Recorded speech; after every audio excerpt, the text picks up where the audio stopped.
what is your cultural experience with pirates? Oh no. How deep into pirate lore are you? For me, pirates have the biggest place in Scooby-Doo in my head. Scooby-Doo. Yeah. I was Okay. thinking of like, I'm thinking of like ghost pirates there all the time. Yeah. And I would be lying if I didn't say that Scooby-Doo came up during early design discussions with James and I as we started thinking about what kind of pirates were present in this set. So I'm just curious where like your pirate experience. I did not associate. It's a bit of a generational divide. It probably is. I would say that, except I saw Keegan from across the room. He was giving me the big thumbs up. Okay. So somebody's with me. I was. I gotta say, now I see some of that influence Yeah. in the final art. But also, I gotta like remember what's actually been, revealed. Spoiled. And I'm like, oh yeah, that card. Oh wait. Oh, Always a battle, for sure.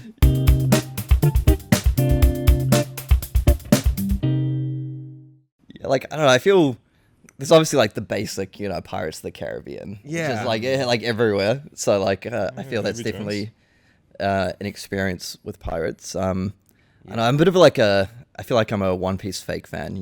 Like I haven't actually like watched it all the way through. I watched the Netflix live action. I thought that was pretty good, but Made it through the 8 episodes as opposed to the 1400 of the actual show. yeah, I watched like the first arc, but like I don't know, like that sort of vibe. So I think like it's cool having a bit of that goofy element in there as well, along with like the serious pirates. Yeah, I just think of like the Pirates of the Caribbean when they're just like undead, just walking on the seabed. Like, Yeah. I'm Davy Jones. not a massive fan. So, like, not a driver for me. The two things I will call out as drivers are absolutely Scooby-Doo. The other one is actually The Rocketeer, which is another old person movie that you guys have definitely never heard of. But it's like Disney made, and it's about like a steampunky, like sky pirate type dude. And then also Porco Rosso. Oh, I have seen Yeah. Porco Rosso. Yeah, I love That's that. another one love I was that. thinking about a Like, lot. what was that on Nausicaa Valley of the Wind or Yeah. something that has like sky pirates and stuff in it. Yeah. The other one actually, how could I forget? Treasure Planet. Absolute Nothing. Treasure Planet, like the absolute classic. It's I like think it's like Treasure Planet, and I think that's a good like Atlantis as well. When you have that kind of like Mickey vibe as Those are well. all boomers. yeah, I know. Actually, Treasure Planet's the cool one because it's like pirates, but it's like in space, So you have all these worlds. It's like and it's- early 2000s, right? Yeah, and then as you could probably guess, like the treasure is actually like an entire planet made of treasure. So. Treasure is the friends we make along the way. Probably. Gonna have a lot of friends to make with High Seas, finally now revealed to everyone out there. This was a tough one to keep under wraps, to actually just aggressively lie about. I was just aggressively lying to everyone for a very long period Classic of time. Brian. Yeah. I just want to stay very unpredictable, right? I feel like if you can always count on what's coming out of my mouth, it doesn't give me any plausible deniability when I ultimately misstep, because I'm going to say the wrong thing at some point in time, and I just to be like, no, that was just a lie. Don't worry about it. So I need that built into my game, and I feel like I was really upping that side of things with High Seas, but the truth is out. Pirates and High Seas. The Twitter thing was funny, right? Where you were like, no, it's not pirates. And then James is like, the next It's pirates. He buried me immediately. He's just like, no, I'm throwing this guy under the bus. It was like we were down at Colin Christchurch because we were doing like the reveal of the trailer or whatever, or no, not the trailer. I think just like the actual icon, the name, Yeah. and like everything was in advance. It's like you had absolutely nothing about pirates. Keep it fully under wraps. Just High Seas, and I'm like, okay, all good. So we do this, and then like 2 hours later. James on Twitter is like, arg me hottie, High Seas, and I'm like, cool. Yeah, I don't know. Maybe he didn't get the memo on that one, but yeah, it was a fun kind of preview season to be a part of. But hype's high, and I guess it's our job to keep building the hype. I've heard you say it, Carol. Correct me if I'm wrong. Favorite limited set of all time? Yeah, I mean, it's like this is. I feel like it's like. It's kind of like a cliche of Dave's kind of saying that, but I Or think, just Carol saying. maybe it's me. No, like for real though. I think the introduction of macros specifically to the limited format, I feel like in Rosetta it was kind of like a nice touch, but I feel like in High Seas, it's something that like all the content creators should get on top of. Like, look at the treasure island. Like that thing is gonna completely creates a new environment for the limited gameplay experience. Yeah, like you interact like Treasure Island is an absolutely core part of the limited experience, I think, Yeah, and it yeah. will. I'm really interested to see how some of the top players engage with it and have different theories, like value theories about how you want to interact. Yeah. It's one of those things that, like, I heard someone say on one of the streams, actually, like something in Flesh and Blood going first or second different matchups. It's actually like a bit of a debate. Top players have different ideas about it, and I feel like Treasure Island is going to be a similar thing. Like how you, it's not only how you draft, it's like, do you have a plan with how you're going to do this over, like an overarching strategy? And I think it's going to really inform how well some people succeed in this format. Yeah, for sure. I think like there's a huge level of depth just brought in by Treasure Island, because you can have a whole draft and then it's all fine, but then the next like 3 or 4 drafts you're like, wait, how do I actually play around Treasure Island? How am I going to utilize it? And then like, is there a way to like basically choke my opponent out of gold and just like abuse that for the whole game? I think there's a huge level of depth in high seas. Yeah, and also I feel like it's the deepest we've gone with kind of carving out archetypes and carving out different strategies. Like you have different. Maybe I shouldn't say. Yeah. I was like, I don't think we're there yet. But just go back to Treasure Island for a second. I think it's a cool learning thing, because I know, like, personally, I actually definitely struggled initially with like how to execute my game plan around Treasure Island, which was actually like quite a frustrating macro for me for quite some time as well. But just talking to some of the other devs, like you, Carol, for example, who seem to have a lot of success in just saying, like, you've got to adjust your pick order a little bit. You have to basically adjust based on your deck how you want to interact with this.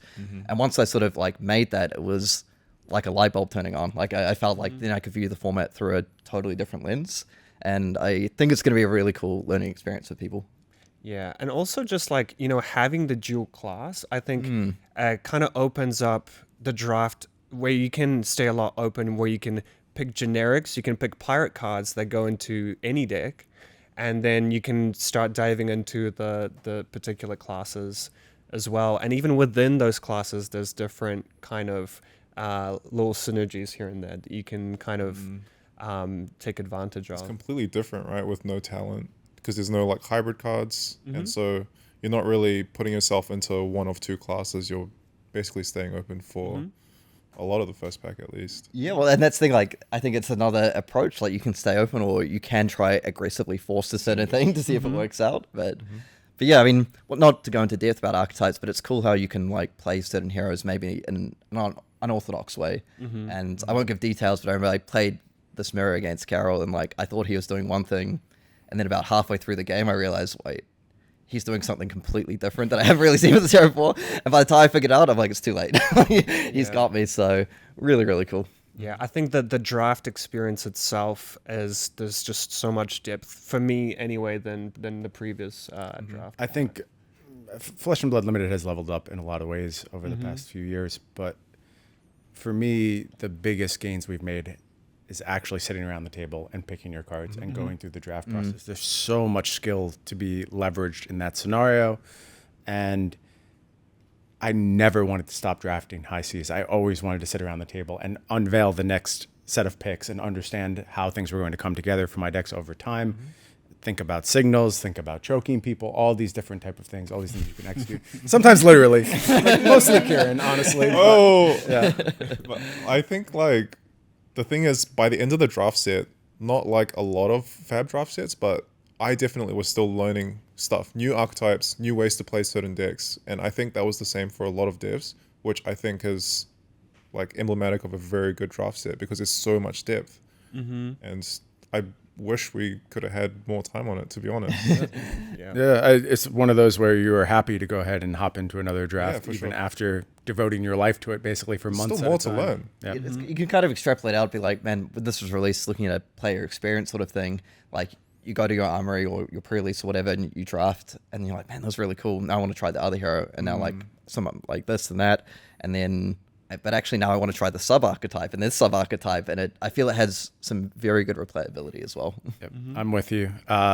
Obviously, we're doing a fine job of creating hype organically, but I'll just chill for a little bit. You got to get your tickets. This event is going to sell out. Taipei moving very, very quickly. I'm going to go as well. Excited to go to my second world premiere in a row. Was not intending on making it to this many world premieres this year, but schedule has kind of broken that way. And after being present for the Hunted world premiere in Prague, I was prioritizing a little bit more. It was such a special environment. I'm sure Taipei is going to be exactly the same. I can't wait to go ahead and do this type of huge reveal over there in the Asian region for the first time. Because we were at Queenstown for Heavy, and that was awesome. Like the energy is just crazy. Everyone's seeing it for the first time, and like the staff is getting amongst and like getting in the drafts and all the sealed games, and it's really fun. Yeah, really, Just really fun. versus Brian, you might pair up against Get some Brian. free wins. we did pair up in Queenstown in the last round of our event. I'm not going to talk about who won. The result, that's kind of Yeah, internal classified information. Not worth talking about. Yeah, honestly. I love it. 200 plus people like playing in the event, and we get to pair up versus each But other. I do think with like talk about hype, for sure. You know, James often talked about like the hype cycle and stuff like that, and I just like cannot see how this might not be, you know, the peak of a hype cycle for sure. Yeah, I mean, Like, there's so many things we're not even discussing. We're not talking about treasure packs. We haven't talked about CC implications. We haven't talked about Gravy Bones yet. The final. this guy. Yeah, Gravy Bones sitting on the table, finally bringing the Necromancer class to Flesh and Blood. There's so many things, and we could sit here and talk about it all day. But there's other stuff to talk about too, because we're headed to Pro Tour London, and obviously on the path to Pro Tour London, there is our current organized play seasons. There is, of course, Skirmish going on, not featuring formats from Pro Tour London, but always good to check in with the Skirmish season, see what's going on in our LGSs. We'll start with Blitz. Explosive performance for Aurora out the gate, really putting up big numbers. But it's interesting, you dive into the data a little bit, and this is kind of like, it's a double-edged sword, because we have some of our programs working really well in this instance. You look, and there are so many people playing Aurora. And I'm like, yes, this is our pathway. This is First Strike decks, into Armory deck, into Rosetta. Like, it's all working. People have adopted this hero. They love her. But she's showing up in big time numbers in this event. Just absolutely massive hero representation. Converting well on top of it. Certainly one of the stronger decks in Blitz. I think maybe those win numbers a little bit blown out of proportion, though, by just how represented Aurora is in this metagame right now. Yeah, because I think I heard something like in terms of representation, actual win rate, it's what, like 15-ish%, Something like that. somewhere around that thing, which is obviously good, but it's not representative of like, you know, perhaps some of the crazy metas we've had where heroes are like, you know, 35-40% or something, which is a problem. But I mean, it is cool to see Rosetta in particular. I mean, if we talk about Aurora performing extremely well and executing that new player pathway really well, but right behind her is Verdance as well. So Earth showing up. Yeah, Crown of Seeds Unbanned really shook up the format. I think Yeah. it really like refreshed what was happening in Blitz. And yeah, like looking at the spread of all the heroes, it's quite a nice even spread. Seeing heroes like Verdance up there is really, really cool. Yep. And over on the Living Legends side, you know, it's kind of a tale of two stories I'm hearing told. When I check in with some of our more established, well-known players, they're all Starvo still best deck, looks unbeatable, looks incredible.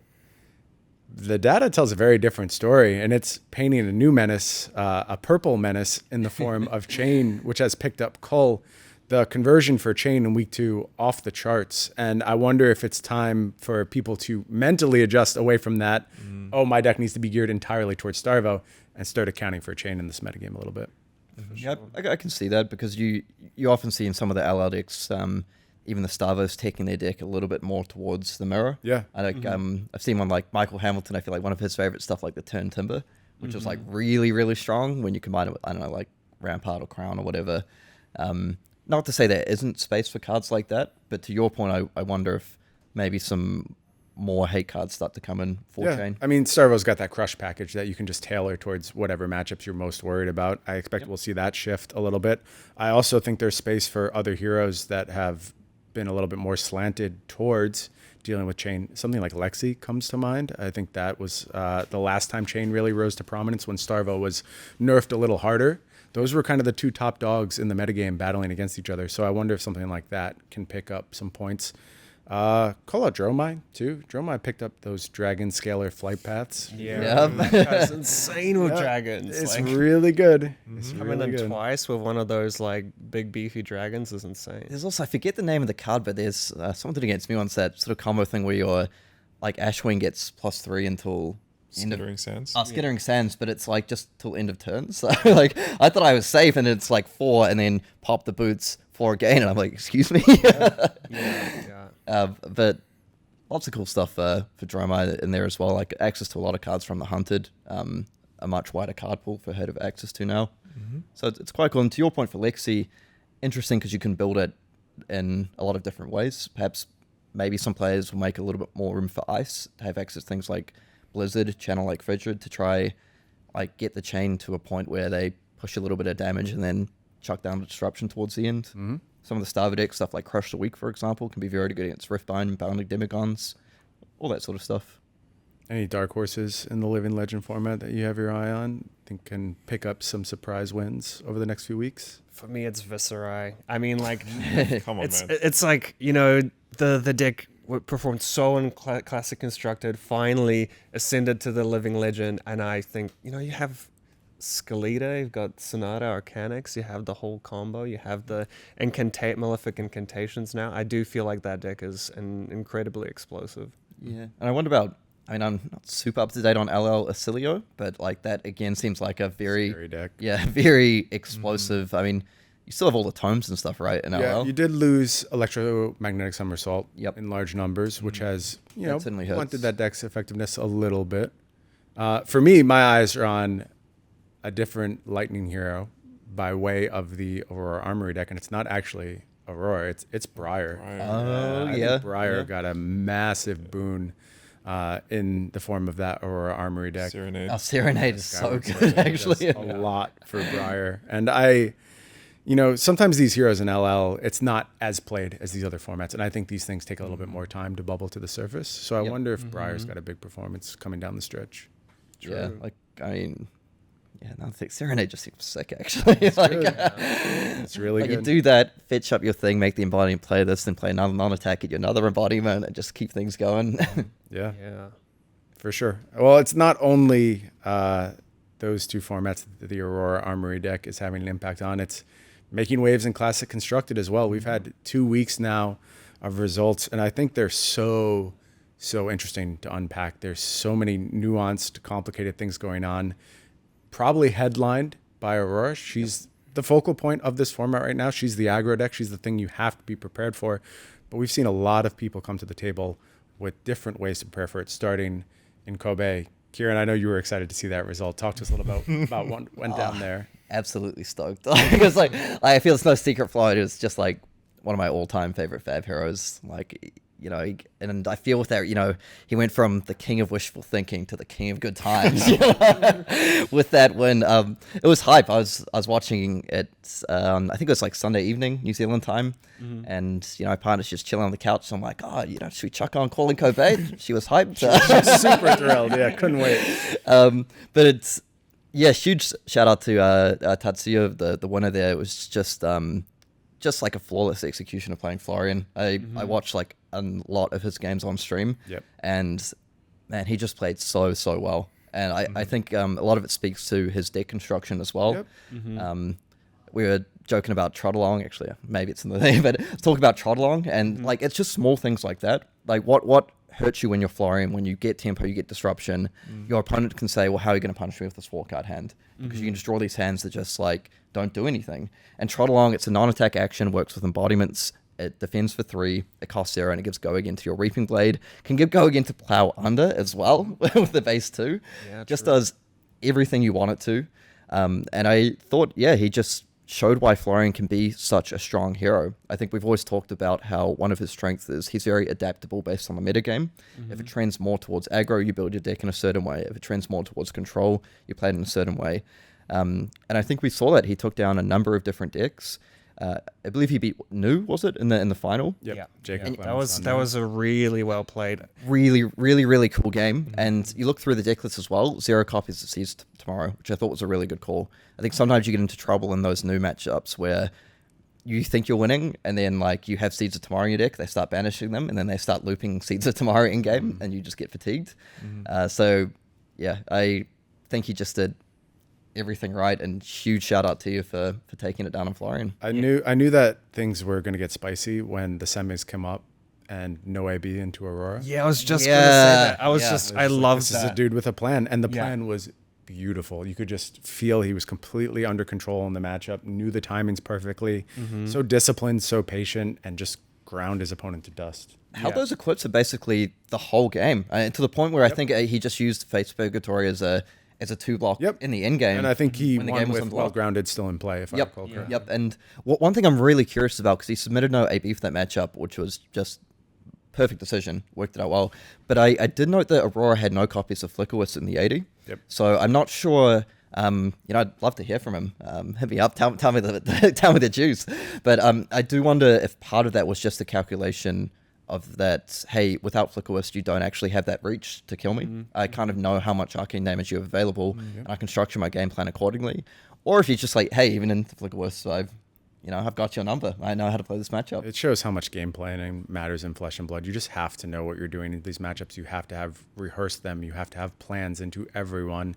And yeah, and if you do, you could be a deserving calling champion for sure. Yep, and that finally gets to it. It was kind of the storybook ending for Florid. I think played it flawlessly, but occasionally stuff that just lined up really nice as well, like the canopy shelter block into like the attack that got Justinicked into the root bound into like just a reaping blade plus grasp coming in for infinite points of value.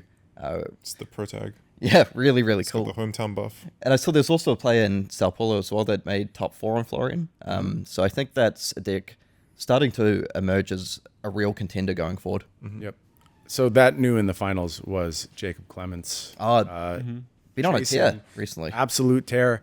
Obviously motivated by this Player of the Year Yep. race. And you know that because he was also down in Sao Paulo. So he's over in Kobe. Top-aided the battle He hardened. top-aided the Battle Hardened, correct. And he was joined by, I believe right now they are second, third, and fourth. I could be mistaken on that leaderboard right now, but it's Michael Hamilton in the 2 spot, who showed up top forward. Of course he did. Michael Hamilton, obviously expecting to be there.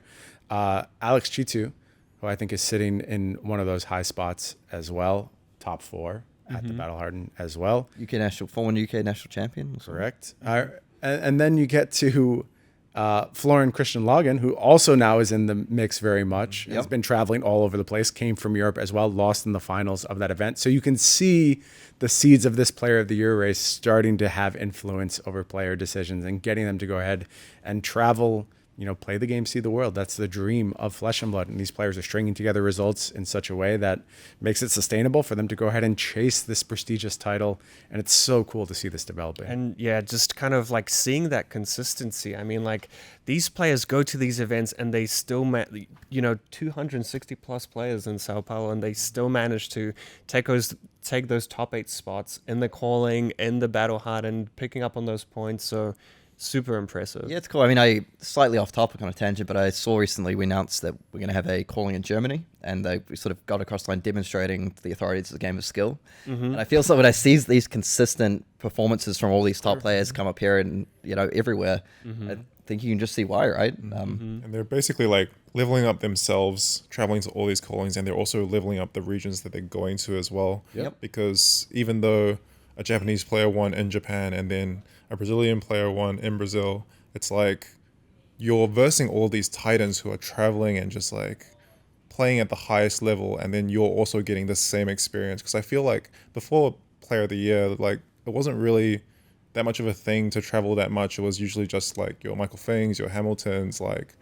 But now it's like everyone's moving to these regions to play these callings, and it's just leveling up everyone in a huge way. Yeah, Kadu had to take down Florian Christian exactly. to defend home turf. Jacob Clemens had to be defeated to defend home turf in Kobe. Like, these monsters are coming in trying to take your calling away from your hometown, and thus far the hometown buff has been real. I also want to just give a quick shout out to Florian because he's like one of the OGs, been around for a very, very long Pro time. Tour 1 runner-up. Yep, and just consistent dedication to the game. Always been a really strong player. So it's really like I just love it when I see like players from like back in the day, from years ago, still having that passion for the game, still succeeding really well.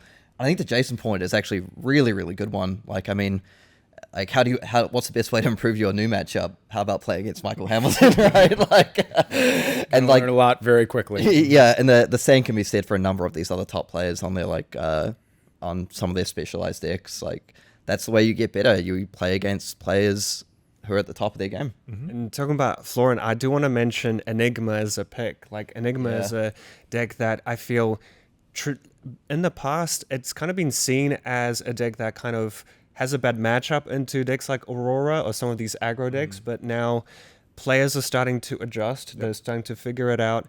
I think Viserai leaving the format for Florian and really. Enigma kind of started to open up their deck building a lot. I think I want to give a shout out to Vespa, who was just crushing. Undefeated in Swiss, XO, and playing cards like Scar for a Scar, playing like a value game against these aggressive decks, trying to find his spots to really kind of take control of the game. Same with Florian. I really liked something like the Essence of Ancestry Body. In the finals, like, I was just amazed by a card that you don't see often. He plays it.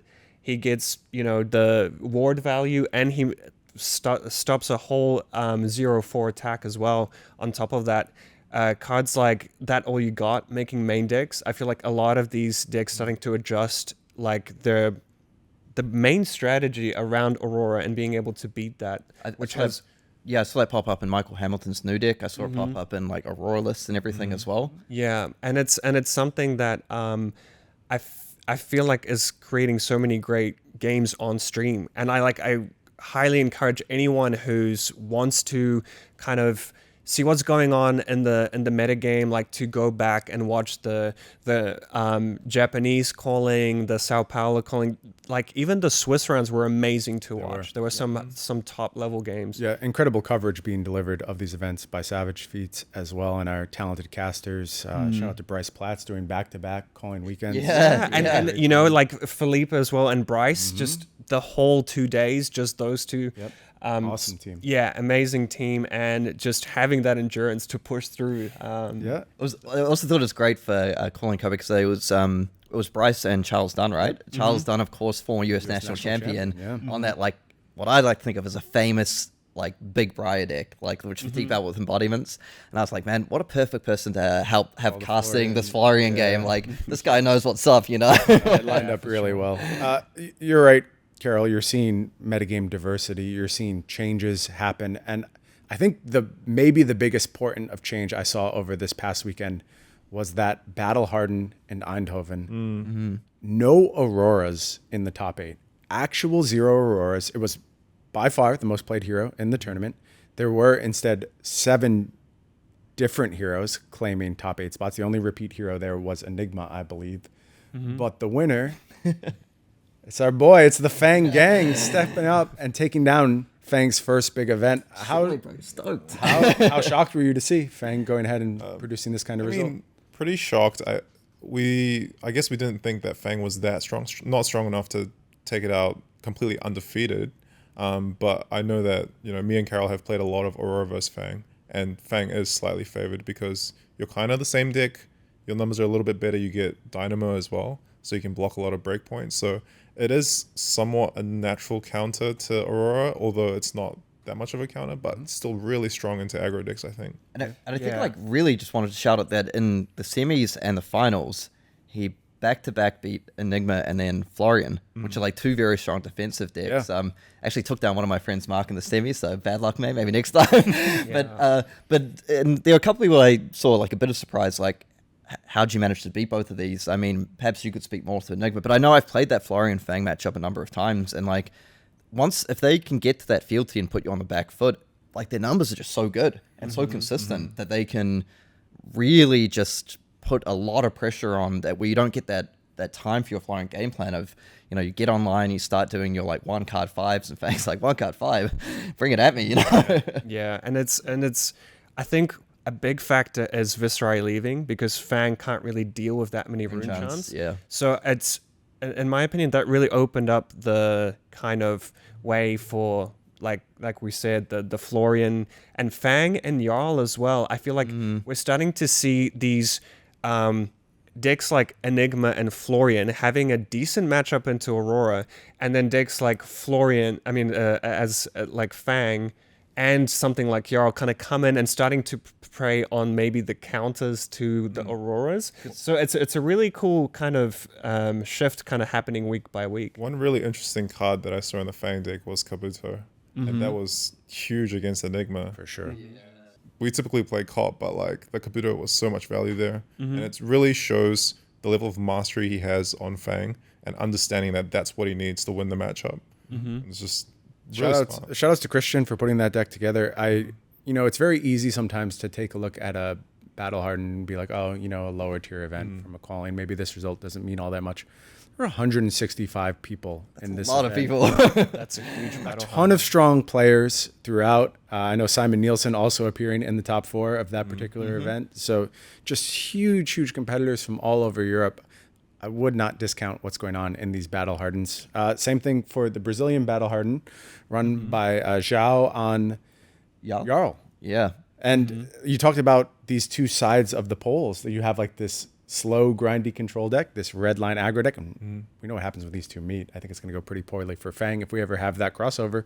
But the metagame is so nuanced right now, and you have to work through all these varying matchups to get to that point. We're seeing, despite this strong Aurora deck, which did go on to take down Calling Brazil and defend home turf in one of the most dramatic fashions we've ever seen in Flesh and Blood history. That moment of just getting absolutely swarmed by the Brazilian crowd. It felt really, really cool. The last Bucky card comes in the hands of Bumpy. It's extended. Brazil takes down Kobe and São Paulo, and his countrymen rushing. Really special. I love the fact that, the Brazilian players have been asking us. They were like, LSS, bring the calling to Brazil. And, it happened. They got the calling and they delivered. Yeah. Absolutely delivered. No, Kadu came to play. He was not letting that title leave Brazilian turf. Getting swarmed by the other players, like chanting his name. Like, certainly had dreams along those lines. But one day, Mr. Classic. But like, honestly, what a fantastic, and you could see just like the emotion overcome him, and it's a beautiful moment, moment. Like, surrounded by like all your friends, teammates, countrymen, just being like, you did it for Brazil. And looking at that top 8 and the amount of big names in that top 8 really shows that Brazil has the skill level. I think we're just going to continue. Yeah, we're just going to continue seeing the Brazilian flag in the top 8s in the future events. I was thinking Brazil and Japan, 2 countries with like a very rich TCG heritage as well. Like, if you look at various other games, you've had extremely successful players from both those countries. So, like, in a way, I'm not surprised at all that they're, like, absolutely delivering on the stage. I did want to talk about Yao just very quickly and say, like, it's really cool to see the emergence of Yao. And I think he has this nice niche in the metagame where he can absolutely compete with a deck like Aurora, decks like Fang with all these great defensive tools. But then you look at a deck like Florian, you're like, how's this going to go for them? But, like, Florian is quite heavily based around a lot of the time that Grasp of the Arknight. And I saw this game in Swiss where, like... The Yao comes up with the Oakenhold, and it's like, okay, this is a pretty clean, I block for 3, I block with my Grasp, I like sink below or whatever. And it's like, oh, that's cool. And then next turn, it was like, Frozen and Ice, blow up your Grasp. And then the Florian's game plan, like, honestly, just fell apart. Like, I was thinking, like, Pitch Blue attacked for 3.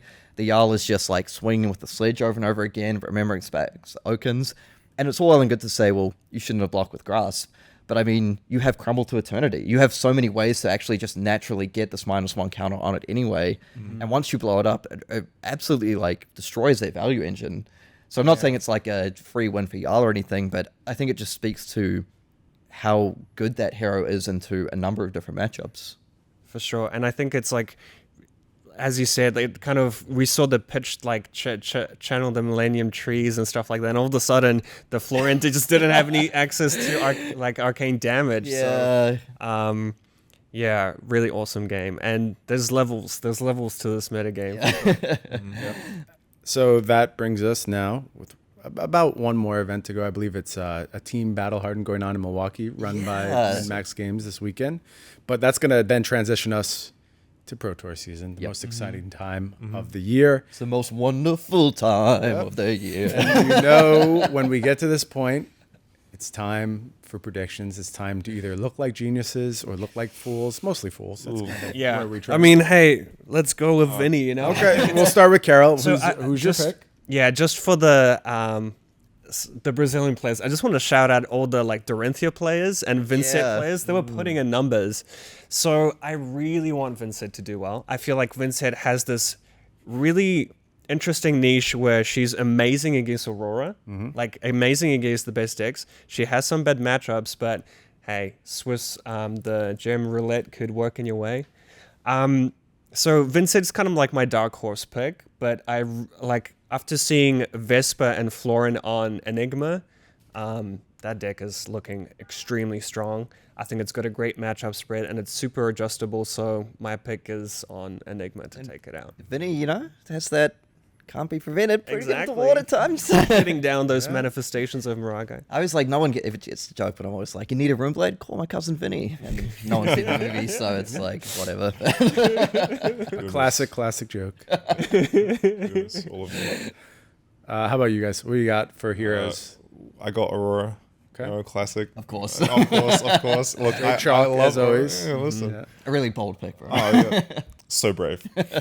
I think Aurora actually just does have what it takes to take it down. And With all the focus on her, everyone knows this is the deck you have to prepare for. You have to be. I mean, even in Dev, it was like, oh, how are we going to counter Aurora? Let's play these decks. Let's like put in this disruption. And then like you often have times to just like play around it or like not get disrupted. I think that was really clear in the way that the finals was played in Brazil, where you kind of want to play on-off a little bit. It does seem like Aurora is a very aggro hero, but playing on-off can really mitigate a lot of that damage, a lot of that disruption. And so I think the right player can really take it down with Aurora. And we did play a lot of Aurora mirrors. I feel like there's actually an incredibly skill-intensive matchup. Like you can really leverage your knowledge of the matchup and Aurora is such an interesting hero. I want to share something from our internal dev process around Aurora. So it was a couple months ago, and just as a data gathering experiment, we wanted to take stock of just broad enjoyability ratings, both playing with and against heroes. And we stack ranked everything that has ever been part of the CC metagame and just kind of thought about past experiences playing with and against. And we came up with a average list combining all of our dev input. And there were some clear trends. Oftentimes, heroes that are very powerful and very successful in metagames get really high enjoyability to play ratings and really low enjoyability to play against ratings. No surprise there. I think Chain being the most polarized example with like either number 1 or 2 in most enjoyable to play and either 1 and 2 in least enjoyable to play against. And you can understand why that develops. But it was not universal the way that presented. However, no hero had higher average placement across those 2 ratings in the history of Flesh and Blood than Aurora. It was extremely highly rated to play with and against, which speaks to how much customizability there is in game plan, how much skill expression there is in mirrors, like you just mentioned. And I think it's why Aurora is succeeding right now as a best deck and presenting a cool metagame. it's so much fun. And I think I can understand at times why people get frustrated playing against Aurora, being at the wrong end of playing against Carol and Jason multiple times. Because like sometimes when they get on a roll, they just completely run over you. But it does have its vulnerabilities. Like I again have seen a number of games. Going back to Michael Hamilton, I saw him, play new against Aurora, and it was just one of those games where it just doesn't quite line up for Aurora, and the disruption chain just kept on rolling, and it was just a very clean start to finish victory. But in general, there's a lot of bluffing, there's a lot of agency on both sides. I think like that classic one of like they burn up shock and like, do I prevent or do I not? And then you don't, and they second strike. It's of course they have the second strike. But like there's just lots of A lot of questions. Never play around the second strike. Yeah, Never and like play the around the flittering charges, is it a lightning press? Is it a discharge? Like all these micro decisions throughout the course of the game do make it kind of interesting. But looking at the superior Runeblade for Pro Tour in London, it's got to be Florian. Come on, it's got to be Florian. I think like I think it's getting more and more focus from like a lot of very high level players. One person we haven't mentioned, but I know I saw Nick Butcher play it at I think a calling recently. Yeah, in Kobe. He was on the wrong end of a devastating double blood rush. Shout out to Shout out to Eugene C. keeping it real with Rhino. Keeping it real, like something insane, like 5,000 plus Rhino games. I think he was saying. But I just think Florian, like I talk about it, has that adaptability, and you are able to accumulate value over the course of a long game, which I think when you have some of these like top players, they're able to take full advantage of that. They know all the matchups really well. I mean, if it's as we believe that Aurora is still going to be quite likely the most played deck, I think they would have played that matchup so many times by now that you know all the ins and outs. It's not like it's like unlosable, but I think you can make an argument that if you build your deck in a particular way, you're at least a little bit favored. And I just think it has strong game plans into some of our other decks, like Nu. I saw in the top 8 the Florian took down Enigma, which is traditionally one of a very difficult matchup. I think the more Enigma has to adapt to the decks like Aurora, like the closer that Florian Enigma matchup gets. So it's definitely my pick. I'm really hyped to see how Florian, I think it's his time to shine. You know, it's time to go. But the one, I think, a bit of a dark horse I want to talk about that started really hot is Syndra. So Syndra put up some fantastic numbers, some really strong results. I think as the metagame has adjusted a bit, it's maybe become a little bit trickier for some of the Syndra decks, those heavy redline ones. But I am really curious to see if there are perhaps some build adaptations that some of these Syndra players bring to the table in order to adjust to the metagame, because I still think that deck is a threat to win any high-level tournament on any given day. I think it's so fundamentally strong, but I am curious to see if perhaps there's maybe a small shift away from the pure red line to account for some of these metagame trends. Yep. It happened in our internal development. Like it just shifted over time. We started with red line decks, and then as the metagame got more fleshed out, more blues entered the deck, more consistency entered the deck. I'm curious if Real World is going to follow the same process. But it ultimately doesn't matter because you've chosen the wrong ninja. Again, Here we go. Here we go. almost impossible to believe that Zen is going to end his run in CC without having taken down one of these tier 4 events. Ryan and I just Zen. believe. Look, when I said it going into Worlds, it looked ridiculous. Then Zen won every single event after that. That was crazy. Maybe not Worlds, but it won the calling, and it just went on an absolute tear following. I remember, like, it was right after, like, Bonds and stuff was gone, and Brian was sitting here with a straight face, said to James, like, I'm actually Zen. And I'm like, oh, man, this guy's on the copia. Like, he's crazy. And then Zen went on this tear, and I started being like, yeah, man, I always thought Brian was right about Zen. Definitely Zen, 100%. No, look, Zen has a really good matchup spread into these best decks. Is strong into Enigma, is strong into Aurora. The matchups just look good right now.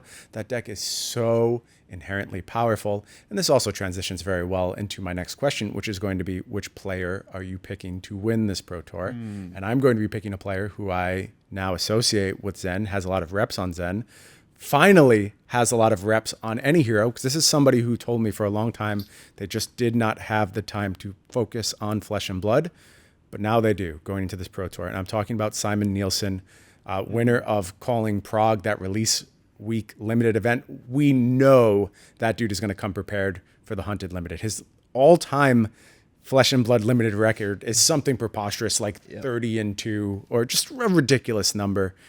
That part is already sorted, taken care of. For the first time, he's getting to focus on CC, has shown a lot of affinity for Zen. But I do think that pick could change going into this Pro Tour with a bunch of time on his hands and a willingness to test for this event. So I don't care what hero he ends up bringing. Simon Nielsen is my pick to win this Pro Tour. That's a good one. What do you guys got? What are you, Carol? I'm gonna go with Alex Chitu. He's a local in UK. He's been putting up results. Yeah, amazing very results. consistent. Super consistent player. Like, good to have a good chat with him in Warsaw, where he top 8'd as well. And yeah, I think UK is showing to be a bit of a powerhouse when it comes to Flesh and Blood. Like Alex, with one of the Jacob first Clemens as well. players. Yeah, that's a good call out. Both those players heading down to Brazil together. But Alex was one of the first players to put CYB Enigma on the map, and I think that there's a lot of range to his game. I believe that was Jacob Clemens. I think they both played it honestly at the same time. Yeah, true. Yeah. Very similar success. And I don't know if they work together. I would assume so, just based on proximity and the fact they're showing up at these events together, both in the mix for Player of the Year. Yeah. But I just think he's got a lot of range. Yeah. And he's been playing Aurora lately, but when it comes time for the Pro Tour, I am confident that whatever he deems to be the best deck, he'll be ready to shift to it. For sure, yeah. How about you guys? Player picks? I'm gonna go with. I'm not gonna put all my eggs in one basket. So cheating. Okay. I'm gonna go with Xing on this one. Okay. For reasons. Okay. I think it's time for him to win a Pro Tour. And he was playing Playing Vincent. Yeah, he played Vincent. I'm not sure if he'll continue to, but Yeah, he might if pick a there's good anyone, take this time. if there's anyone to top 8 or even take the whole thing out with Vinny is Shing. Or he could pick a good deck. Also an option. We'll see. I think I don't know. It's always hard not to pick like your Michael Hamiltons, your Michael Fongs, the Team Blue Pitch people. But I think it's time. First time I'm going with this player, but I'm going Nick Butcher. I think it's his time. I think he is honestly like, in my mind, one of the best players to not top 8 a Pro Tour. I don't think he has made that breakout result yet. He came 9th with Dorinthia. Dorinthia, right? Rough. Like I think, yeah, in my mind, like these talk Phil Mickelson in golf, like the best player never win like a major or whatever. I feel like Butcher's got to be up there in like a very small group of like one of the best players to not have that like major. I mean, he's won multiple callings, national many championships, callings, yeah. so many huge events. Like I just think like he has the talent, he has the skill. I think it's just a matter of time, and I think. I saw him playing Florian the other day as well. That's a good sign. Oh, that's why. See, I had the opposite experience with Nick. I picked him to win Worlds. Me too. And my pick hero-wise was Zen. And I'm like, I don't think that's a very Nick Butcher hero. He's probably not going to play Zen, so maybe this won't line up. Then just a few weeks later, he wins a calling by playing Zen. So if he just listened in the first place, he would have been able to complete my pick. But I just think it's someone obviously very talented player. And we talk about people with range. I mean, this guy's played like a wide array of heroes. Like I've seen him on so many different heroes. Not afraid to go with like a dark horse, like a throwback to the Dawnblade Dory, which he came 9th on everything. So and had a bit of a rough streak in Christchurch. Started the day 7-0, and then it was just one of those day 2s that doesn't work out for you. But Nick, if you're watching this, I believe in you. I believe in you. Okay, picks are made. Now it's just time to wrap it up, head out to Pro Tour London. I will be there. I know y'all will be watching. I believe there's still some chance to go ahead and get in on those Sync Below packages. A few of those still available if you want to come down and participate in Pro Tour London. And I have to say, if you're local, there's no reason not to come. There really isn't. There's so many events going on. There's so many different things to do at a World Tour stop, especially one the magnitude of Pro Tour London. I highly recommend everyone, if it's from within London, if it's from across Europe, it's going to be worth your time.